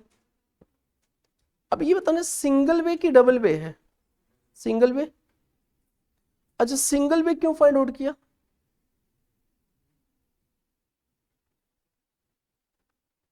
अब ये मत देखो 12 crore vehicles only single types of vehicle, single मतलब गया तो गया, दोबारा नहीं आ रहा है वो, और आ भी रहा तो भी हम क्या काउंट कर रहे हैं, सिंगल। मतलब समझ में आ रहा है, 60 किलोमीटर की हाईवे पे मैं क्या कर रहा हूँ, कोई भी व्हीकल जा रहा है वापस भी तो आ सकता है ना, तो यहाँ पे ये कह रहे हैं कि जो जा रहा है ना चला जा रहा है, मैं नहीं मान रहा हूँ कि वो दोबारा आ रहा है, हम नहीं मान, और अगर आ भी रहा है तो भी मैं क्या मान रहा हूँ, सिंगल नहीं मान रहा उसको, उससे कोई इशू नहीं है। ये तब इशू आएगा कि जब हम क्या करेंगे कि जैसे कि बोल दिया कि 24 घंटे के अंदर अगर आ गया कोई व्हीकल्स, मैं उसकी टोल चार्जेस क्या करूंगा 50% कम कर दूंगा, तो वहां पे दिक्कत आएगी। लेकिन यहाँ पे सिंगल की अगर बात कर रहा है तो सिंगल का मतलब क्या, जा रहा है आ रहा है कोई फर्क नहीं पड़ता मेरे को, जो टोल चार्जेस है वो क्या रहेगा, सेम रहेगा। लेकिन अगर कहीं पे प्राइस को चेंजेस करने की बात कर रहा है तो प्राइस को फिर चेंज करना पड़ेगा, होता है। 24 घंटे के अंदर आइए तो रेट कुछ और हो जाएगा, 50% हो जाता है, ये लॉ बन गया है। पहले तो नहीं था, लोग 60% 70%, अब तो क्या है, जाइए और आने पे अगर 24 घंटे है तो वो वाली चार्ज क्या रहेगी 50% हो जाएगी। ये है, बन गया पूरी तरह से। जहां की ना अब क्या है, इसमें डबल फायदा है गवर्नमेंट को। जाने वाले का रेट क्या कर दिया, हाई कर दिया। पहले क्या था कि जैसे वन वे का 100 रुपए ले रहा है, वापस 24 घंटे के अंदर आया ना 70 ले रहा था। टोटल बताना आने जाने कितना पड़ रहा था उनको, 170। अब क्या कर दिया गवर्नमेंट ने कि अगर 100 जाने का है, 24 घंटे के अंदर आ रहे हो, 50% ही आपको लेना है, 50, तो टोटल कितना मिलेगा, 150। तो 20 का नुकसान हो रहा है लोगों को ना, तो क्या किया, जाने का 100 करने के बजाय 120 कर दिया, 120 कर दिया। अब इसमें क्या है कि डबल फायदा, 24 घंटा वाला आएगा तो कितना मिल गया, 180। जो सिंगल जा रहा है पहले 100 मिल रहा था, कितना मिलेगा, 120 मिलेगा। मतलब इससे क्या हो रहा है पता है भाई, जा तो रहे हो, कोशिश करो इसी रास्ते से आओ। क्लियर, आ जाओ। तो अब वो 50% पे आ गया, तो वहां पे जब आएगा ना तब देखेंगे। अभी तो कह रहे हैं सिंगल वे, मतलब जो जा रहा है आ रहा है, वही आ रहा है वही आ जा रहा है, इनसे कोई मतलब नहीं है। तो इसका मतलब ये जो चार्जेस हमारे 3,24,667, ये 1 किलोमीटर की कॉस्ट है हाईवे की। एक महीने में हाईवे की 1 किलोमीटर की कॉस्ट कितनी है, 3,24,667 रुपए। अब मुझे यही 1 किलोमीटर के लिए हाईवे की चार्ज रिकवर करना है। किससे रिकवर करेंगे, जितनी व्हीकल्स जाएंगी। क्लियर, अब आ जाओ दूसरा पॉइंट क्या कर रहे हैं, हाँ बताओ ना तनिष्ठा। यहाँ पर कॉस्ट हम लोग 1948 ये टोल चार्जेस है देवी जी। ये पहला क्वेश्चन की रिक्वायरमेंट क्या था, calculate cost, calculate cost per kilometre. तो कॉस्ट ही इसको लेके डिवाइड करेंगे ना, क्यों तनिषा। अब प्रॉफिट ऐड कर देंगे तो क्या मिल जाएगा, टोल चार्ज। ये तो फाइंड आउट किया ये रिकवरेबल है कि नहीं, अभी नहीं। ये तो कॉस्ट जो आ रही है हमारी, 1 किलोमीटर टोल की जो कॉस्ट आ रही है, हाईवे की 1 किलोमीटर की कॉस्ट एक महीने की जो आएगी वो कितनी आएगी, 3,24,667। दूसरा पॉइंट हमारा क्या कह रहा है, कैलकुलेट द टोल रेट पर व्हीकल। एक व्हीकल का टोल रेट कितना चार्ज किया जाए, कैसे करेंगे। अब यहां पे आएगा टोल चार्ज पर व्हीकल, टोल चार्ज पर vehicle, total toll per month divide by क्या, टोटल व्हीकल्स पर मंथ। और टोटल पर मंथ कितना आ रहा है बताना, 2,43,50,000। इतना मेरे को रिकवर करना है एक महीने में। कितने व्हीकल से, जितने एक महीने में जाएंगे। एक महीने में व्हीकल कितने जाएंगे, 10 लाख। कैसे आएगा, खत्म हो गया। वो साफ साफ लिखा हुआ है कि सर, कह रहा है the company has estimated that a total of 12 crore vehicle only single vehicle will be using highway during the 10 years। 10 साल तक 12 करोड़ व्हीकल जाएगी। तो एक साल में कितने व्हीकल जाएंगे, 1.2 करोड़ या 1 करोड़ 20 लाख। एक महीने में कितने जाएंगे, डिवाइड बाई 12। तो आज नंबर ऑफ व्हीकल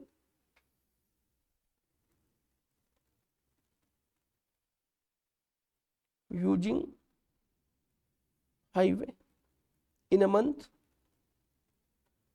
बताना कितने हैं, 12 करोड़। लेकिन ये 10 साल में है, तो एक साल का कितना हो गया, 1.2। और हमें चाहिए एक महीने का, इंटू 1/12, तो कितने हो गए, 10 लाख। तो डिवाइड कर दो भाई 10 लाख से, कितना हो गया, 20। बस हो गया। मतलब एक अगर व्हीकल उस टोल प्लाजा से जाएगी तो उससे हमें कितना चार्ज करना है बताना, 24 रुपए 50 पैसा, 24 रुपए 35 पैसा। इनका आंसर कितना है, बराबर है, खत्म हो गया। सॉरी।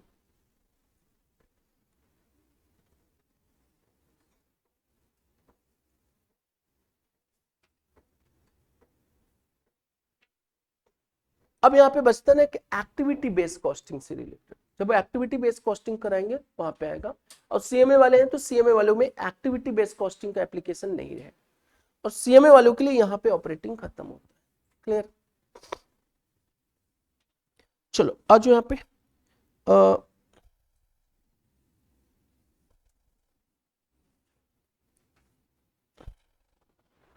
ये देखो यहाँ पे एक्टिविटी बेस वाले और कुछ इंश्योरेंस वाले हैं, उसको ना एक क्वेश्चन डेली बेसिस पे करा देंगे।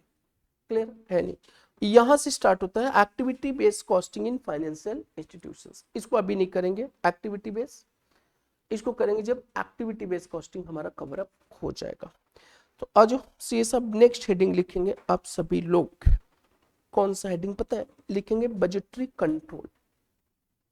That is the most important. लेकिन हाँ ब्रेक के बाद, टाइम हो रहा है 10:42। हम लोग मिलते हैं 11 बजे। और किसके साथ मिलेंगे? बजटरी कंट्रोल के साथ। अच्छा, और भी अगर किसी का क्वेश्चंस है, बैक क्वेश्चंस अगर